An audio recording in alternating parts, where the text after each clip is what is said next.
230 County Radio.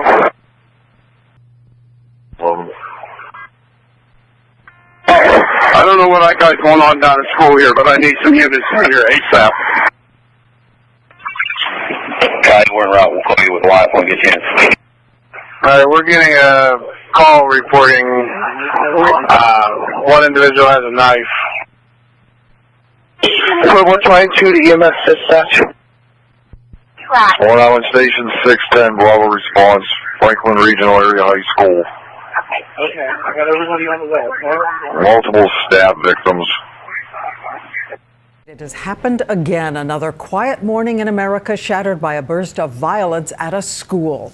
And this time, a young boy with 2 knives on a rampage inside the halls of his high school in Pennsylvania. 15 minutes of terror. My day started as usual.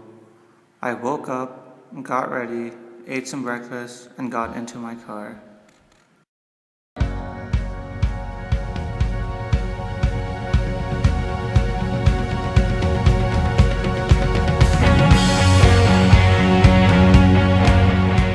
headed towards school and picked up one of my friends as I usually do.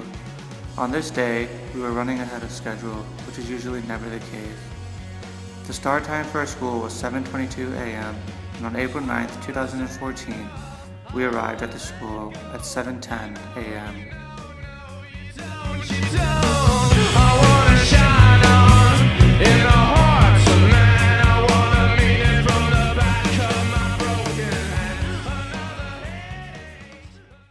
As we got out of the car and walked into the school, we started to hear a lot of commotion. Soon after, we heard the fire alarm go off and started to see everyone running towards the exits. At this moment in time, we quickly realized that this was not a drill. This was real.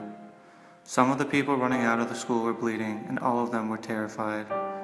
My heart began to beat very rapidly at that point as I came to the realization that something horrible has happened. My friend and I joined the rest of the student body and ran directly out of the door we just entered. We ran into the parking lot as we were taught to do, and there, a lot of people began to become extremely emotional. Not much was said as the amount of students that were bleeding ran out of the school and collapsed onto the ground. I watched as the faculty assisted the students in as many ways as they could. Minutes later, an abundance of helicopters, ambulances, and police cars arrived. After the police arrived, the entire student body was directed and escorted into our middle school.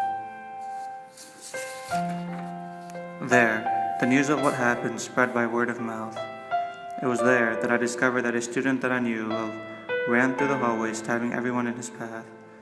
I asked my friend if he knew the names of any of the people who had gotten stabbed, and he said the names of 2 of our friends. We were both extremely worried for their well-being while sitting there helplessly waiting for instruction and information about what we were to do next.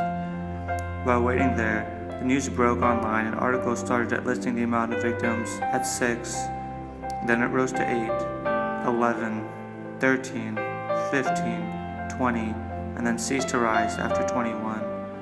The names kept coming of the kids who were stabbed, and the mood of everyone in the room began to deteriorate even more. After sitting there for 2 hours, we were given instruction to call our parents so they could come pick us up. We were not allowed to drive back home. As the time passed and people began to leave, news began to come in as some students who were stabbed were going to be alright. My mother came to pick up my friend and I, and took us both home. From this horrible day, I realized that we must appreciate everyone and everything that we have, because it can all be gone in the blink of an eye.